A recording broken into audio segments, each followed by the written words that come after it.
So just to so I've talked about the collection calendar and reminders and service alerts. The next phase that we went with was implementing the mobile app in the Waste Wizard. And these are kind of combined on this slide just because we sort of implemented them together. But talking about the mobile app first. So first of all, it has a 4.9 rating on the App Store and Apple out of 5. So amazing. People love it. The adoption of it was kind of slow, but again, during the pandemic, when people were at home and didn't have stuff to do, and they wanted information on what we were doing, the adoption really exploded, and we found better ways to sort of market it too during that time. And the app now is the primary place where people, excuse me, use Recollect for solid waste information with the city. Okay, so moving on to the Waste Wizard portion. So this is where residents are able to search for very specific materials to find out how to dispose of it. And people primarily use this when they have questions about recycling. Although, you know, there are other things that people search for as well, bulky items being one of them. There are a lot of searches for furniture and stuff like that. But people want to know what's recyclable and what's not. And we have some residents who like to get really granular with it. So this is nice for that. We are able to capture what people are searching for. People are able to suggest items that they can't find in there, and then we can research if necessary and add them to the list too, so that, you know, the next time somebody searches for it, it's there.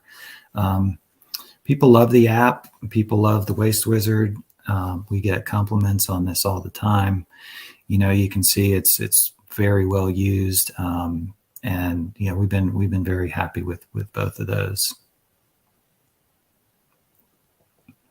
So just to kind of show what we see on the back end here, this shows the top materials that are searched in the Waste Wizard. And, you know, interestingly, by a wide margin, beer bottle cap is, you know, at the top. Not even close second is furniture. So that's an interesting kind of,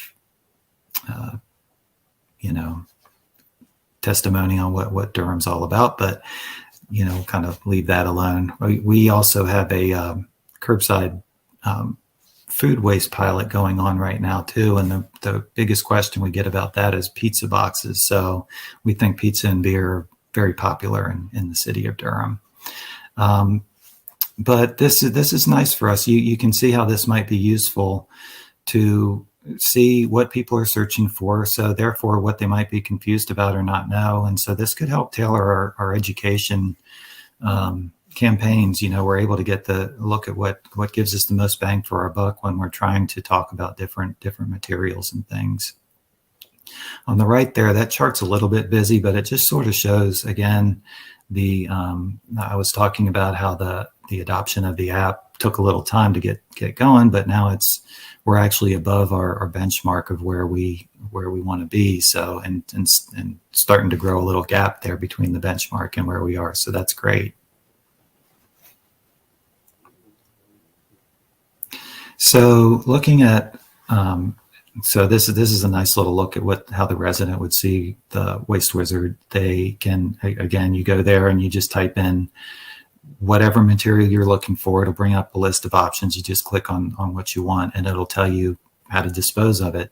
So that on the left kind of shows the web application of it, and then on the right you see the mobile app, and it's based, you can do the same things on the mobile app that you can do on the web. So that's a really nice feature too of the app itself.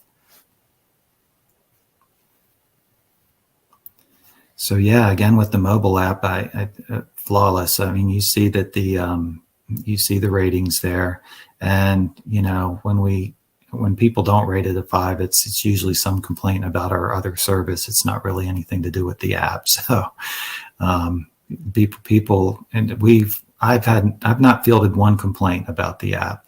So that's huge for us.